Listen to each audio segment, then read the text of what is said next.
What's up, everyone? It's Sean Rampersad here with TMG, the Mortgage Group.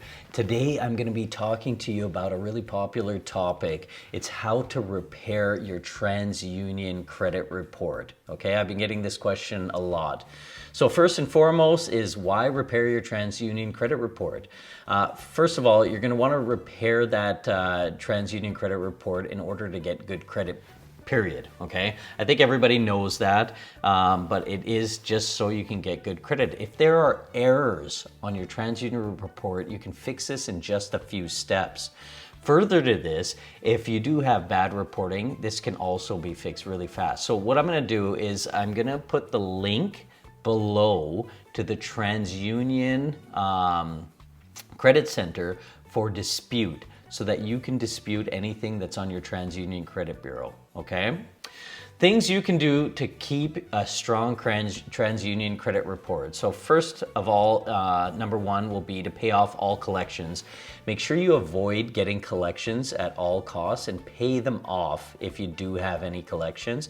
As soon as you pay off your collections, your credit report is gonna start repairing itself. So get that done ASAP. Second is pay all balances within 30 days. This is going to show as R1 on your credit report, or just 1 on your credit report. The more ones you have, that means the more good payments you've made on time. So that's telling the credit bureau, I've made payments on time, start running my numbers up, okay? The longer you have a trade line, the better. So do not close old credit cards or lines of credit. Just leave them open, let them run. That's also going to help with your credit report being high. Dispute unauthorized credit pulls. So car dealerships are notorious for doing this. They pull your credit bureau like a ton of times, and that drives your credit score way down. I think they do this partially so that you don't go to another car dealership and buy a car over there. You're kind of stuck with them because they pull it. You have high credit, and then they pull it a bunch of other times. Your credit score drops. So by the time you get to another dealership, your score is low. Don't let anybody pull your credit unless you're buying the vehicle. Okay, 100%. But make sure you dispute any credit pulls that you don't know about, because that's going to be huge for you. It's going to just start pushing your score up. It's illegal to pull credit without your consent. Next is pay everything within the credit limit. So I know some people, they'll let their credit card go over the limit a little bit by $50, $25, that type of thing. When you do that, it's just, the credit bureau pulls that, like takes that information and goes, this is going to go into collections, and then they drive your score way down. So I've seen people have like a 800 credit score 1 month, and then they let their credit card go over the limit, and then the next month they're like a 650 credit score. You don't want to let that happen, because any loan that you're going to try to qualify for, whether it's a mortgage with me or a car loan or whatever it is, you won't get as good of rates if your credit score is lower. So make sure you don't let these things happen. Lawsuits. If you have a lawsuit, dispute this with evidence, okay? So one example of this is if you were renting a property ever and you left early or something like that, there may be a lawsuit against you.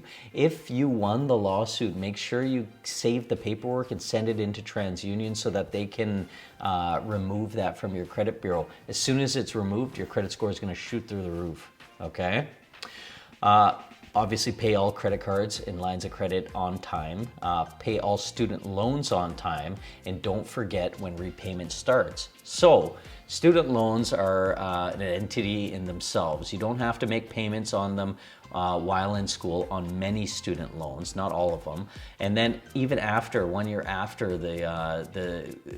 your course is complete, you may not still have to pay student loans, but then all of a sudden payments will start. And people miss these payments all the time because they're so used to not having to make a payment on their student loan. So just be super aware of that if you're going to have a student loan. pay all Revenue Canada balances. Make sure you pay the Revenue Canada balances, because if you don't, they'll put it as a collection on your credit bureau, and they can actually garnish your wages and your bank accounts to get their money out. So be aware of that. For myself, I put many of my payments on auto withdrawal. So that's my next recommendation, is have as many things on auto withdrawal as you can. You can have it come out of your credit card, or you can have it come out of your bank account. Just make sure there's money or credit availability in there. One of the big benefits of having it come off of your credit card is you can accumulate points. So myself, I have a like RBC Avion card, and I accumulate points. I get a lot of free travel because I have all my bills come off of my credit card. Okay. Avoid consumer proposals. There's companies out there, when people are searching for a consolidation loan, they will recommend to you to go into a thing called a consumer proposal.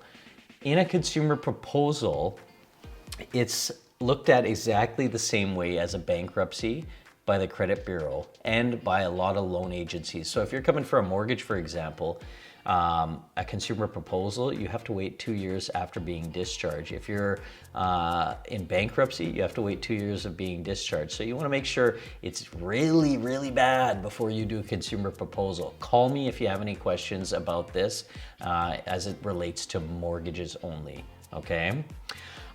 Make sure if you move, you let all of your creditors know so that you are consistently getting your bills.